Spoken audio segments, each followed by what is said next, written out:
Hi எல்லாருக்கும் வணக்கம். இன்றைக்கி நான் முறுக்கு செய்ய போகிறேன். அது 1 இல்லை 2 இல்லை 1.5 கிலோ அளவுக்கு முறுக்கு எப்படி செய்கிறதுன்னு பார்க்கலாம் வாங்க.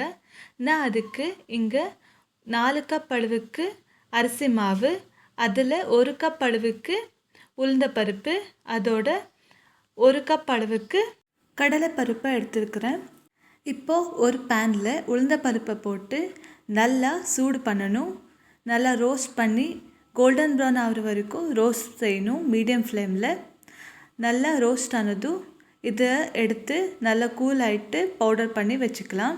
பாருங்கள், கோல்டன் ப்ரௌன் ஆகிருக்கு. இப்போது இதை நல்லா பவுடர் பண்ணிட்டு சைடில் வச்சுக்கலாம். இப்போது ஒரு பெரிய கடாயில் நான் இங்கே அரிசி மாவை போடுறேன். அரிசி மாவை போட்டு அதுக்கு கடலை பருப்பை நான் மிக்ஸி பண்ணிட்டு போடுறேன், பவுடர் ஃபார்ம் பண்ணிட்டு போட்டு அதோட உளுந்த பருப்பையும் பவுடர் பண்ணிட்டு போடுறேன்.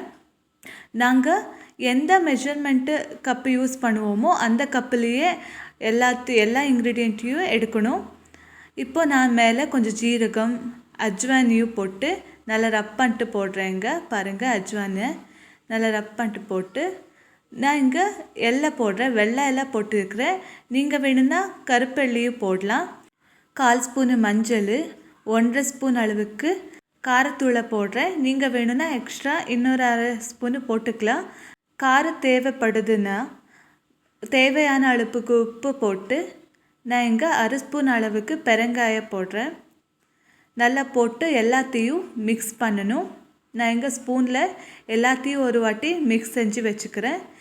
இந்த முறுக்கு செய்கிறதுக்கு நான் இங்கே நெய்யை வெண்ணெயை யூஸ் பண்ணல. நான் அதுக்கு பதிலாக நான் இங்கே கொக்கனட் ஆயில் ஒரு 4 ஸ்பூனு கொக்கனட் ஆயிலை சூடு பண்ணிட்டு போடுறேன். பாருங்கள் எவ்வளோ சூடாக இருக்குது, பபல்ஸ் எல்லாம் எப்படி வருதுன்னு. இது எல்லாத்தையும் நல்லா மிக்ஸ் செய்யணும், ஜாக்கிரதையாக மிக்ஸ் செய்யணும். பாருங்கள், இந்த மாதிரி ஸ்பூனில் ஒரு வாட்டி நல்லா எல்லாத்தையும் மிக்ஸ் பண்ணிட்டு கொஞ்சம் சூடு ஆறுனதுக்கப்புறம் கையில் மிக்ஸ் செய்யணும். பாருங்கள், இந்த மாதிரி நான் மிக்ஸ் செஞ்சுட்டு கையில் மிக்ஸ் பண்ணுறேன். கொக்கனட் பதிலாக நீங்கள் வீட்டில் யூஸ் பண்ணுற குக்கிங் ஆயிலையும் போடலாம். பாருங்கள், இந்த ஹேண்ட் ரோல் ஷேப் வந்திருக்கு, இது பர்ஃபெக்ட்டு. இப்போ மேலே கொஞ்சம் கொஞ்சமாகவே தண்ணியை போட்டு மாவை நல்லா பிசைஞ்சு எடுத்துக்கலாம். ரொம்ப ஹார்டாகவும் இருக்கக்கூடாது, ரொம்ப சாஃப்டாகவும் இருக்கக்கூடாது. மீடியம் சாஃப்ட் இருந்தால் போதும். அந்த அளவுக்கு நாங்கள் கொஞ்சம் கொஞ்சமாகவே தண்ணியை போட்டு மாவை பிசைஞ்சு வச்சுக்கலாம். பாருங்கள், இது பர்ஃபெக்டாக இருக்குது.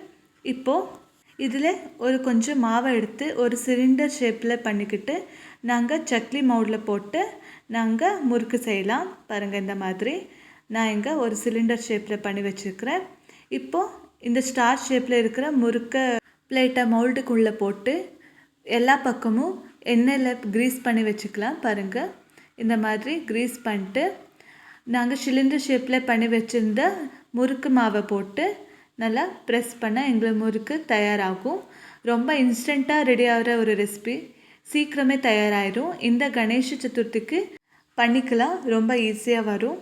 பாருங்கள், இந்த மாதிரி எப்படி முறுக்கு செய்கிறதுன்னு பார்க்கலாம் வாங்க. நான் இங்கே ஒரு பிளேட்டில் எண்ணெயை தடவி க்ரீஸ் பண்ணி வச்சுருக்கிறேன். பாருங்கள், இந்த மாதிரி ஸ்பிரல் ஷேப்பில் மாவை போட்டு அந்த எடிச்சு கொஞ்சம் ப்ரெஸ் பண்ணி விடணும். இன்னொன்று இந்த மாதிரியே காட்ட போகிறேன். பாருங்கள், ரொம்ப ஈஸி, மெலிசா செய்யணும்.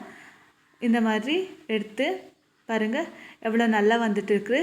ரவுண்டு பண்ணிட்டு எடிச்சுக்கு கொஞ்சம் ப்ரெஸ் பண்ணி விட்டால் எங்களோட முறுக்கு தயாராகும். பாருங்கள் எவ்வளோ ஈஸியாக வந்துட்டு இருக்குது. அந்த எடிச்சு நல்லா லாக் பண்ணணும். இப்போ சூடாக இருக்கிற எண்ணெயில் போட்டு நல்லா ஃப்ரை செய்யணும். மீடியம் லோ ஃப்ளேமில் தான் முறுக்க செய்யணும். பாருங்கள், கோல்டன் ப்ரௌன் வந்துட்டு இருக்குது. இப்போ இதை எடுத்தோன்னா எங்களோட கிறிஸ்பி முறுக்கு தயாராகும்.